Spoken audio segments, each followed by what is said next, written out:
I was deeply moved at the No Kings protests that unfolded across the country. That wasn't politics. That was a rising, a remembering. It was we the people fighting for the soul of our nation, what we stand for, and who we are at heart. It told me one thing: we're ready to pivot from the America that is to the America that can be. But let me ask you something. Have you ever looked at your life, your home, your title, your smile in photos, and still felt like something was missing? I have. Twice. For years, I lived a big international life. I ran global campaigns across 16 countries, London, Amsterdam, first class, high functioning. Until one November day in 2006, I was hit by a car and fell into a coma. 3 days later, I woke up. It was November 6th, exactly 2 years to the day after my father died. He is the one who taught me, simply by being that way himself, the way life is. In flow, abundance, curiosity, creativity, and joy.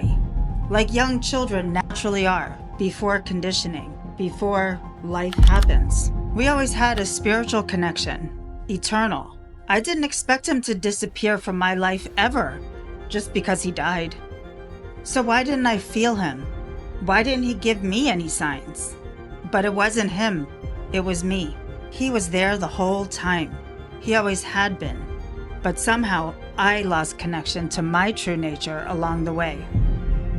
The accident abruptly pressed the stop button on my life. I knew or felt it was a sacred gift, though I had no idea why at the time. The hamster wheel of the corporate world just wasn't me. It was a role that I successfully played, and my life looked pretty good on paper. But whatever happened to flow, joy, and abundance?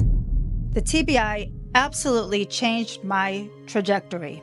Life as I knew it was over. And that's why I knew something greater had stepped in. I didn't know where I was going, but I made a vow in that moment. Whenever I found my true path, I'd stay on it. I was determined to become who I was born to be. Not long after the unfolding of my new life began, my cousin set me up with Norman, a nice businessman with traditional values from Holland. I married the good man. We moved to Asia, had 2 beautiful children. To the outside world, it looked like a dream. Eventually, over time, it dawned on me, very slowly. I was in the same place again. I thought I had done everything right this time, but I had unknowingly rebuilt a new version of the same thing. It hit me like a ton of bricks. The accident may have woken me up and told me I was on the wrong path, but it didn't erase the past, undo the conditioning, or heal the wounds that I had buried over the years without even knowing it. But once I saw the truth, there was no way I could unsee it. So I may have unintentionally fooled myself for as long as I possibly could, but I couldn't fake out the universe. The universe knows. She knows. I knew we were brought together for a reason. He swooped up and saved me. Instant family. But I wouldn't learn the real reason until many years later. There was no intimacy, no real connection. It didn't feel like a marriage, like the one my parents had. I was playing the role of his wife, just like I had played the role of international account director. It all looks pretty on paper, but a golden cage is still a cage. There was only one choice. I knew what I had to do. Pivot to a path unknown. I fiercely protected the journey with my life. What followed was a decade-long inward pilgrimage. Not to a place, but to myself. I studied with spiritual teachers in Bali. I healed trauma. I sat in silence. I let go of shame. I reclaimed my voice. I found peace with the layers of pain that I had buried. The rape at 16, my father's death, the loss of self. It was messy and holy and true. My healing became my initiation. After 33 years abroad, we randomly moved back to Annapolis, my hometown. The only place that I'd ever truly felt like home. I was nostalgic about my childhood. You know, the one with the flow, joy, love, and abundance. That had come to an abrupt end in 1984. My old friends were still there. Same smiles, same humor, but there was an edge. The energy felt charged. It didn't feel as light and easy as it did back then. I could feel a stirring. Then March 2020 hit. Enter Corona, our unprecedented global pandemic when the whole world came to an abrupt stop. Norman was skiing in Austria.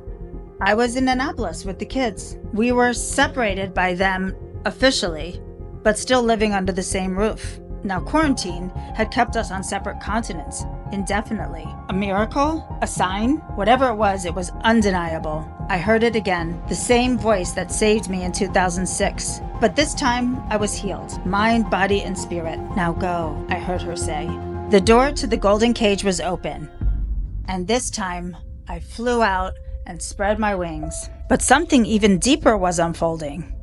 As America unraveled, I saw my own story reflected back at me. The ugly truth about the fabric of American society came to the surface in the wake of Corona. The control, the oppression, the gaslighting, the whitewash history, the silence. The man behind the curtain is Norman. What we're facing now is the collective force of too many norms. On steroids. That this was never just about me, not about my story.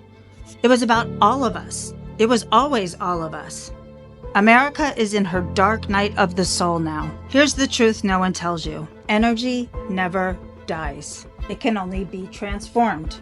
And that is why I created I Am Pivot 180. Not as a business, not as a brand, but as a sacred invitation. A call to women, especially those in the second act of life, those seeking new purpose, new fulfillment, and a new way to unleash creativity. This isn't self-help, it's a sacred remembrance. This is not about fixing who you are, it's about remembering who you always have been. If you've lost touch with your true self somewhere along the line, if your soul is whispering, it's time, then this is your moment. We won't heal America through policy.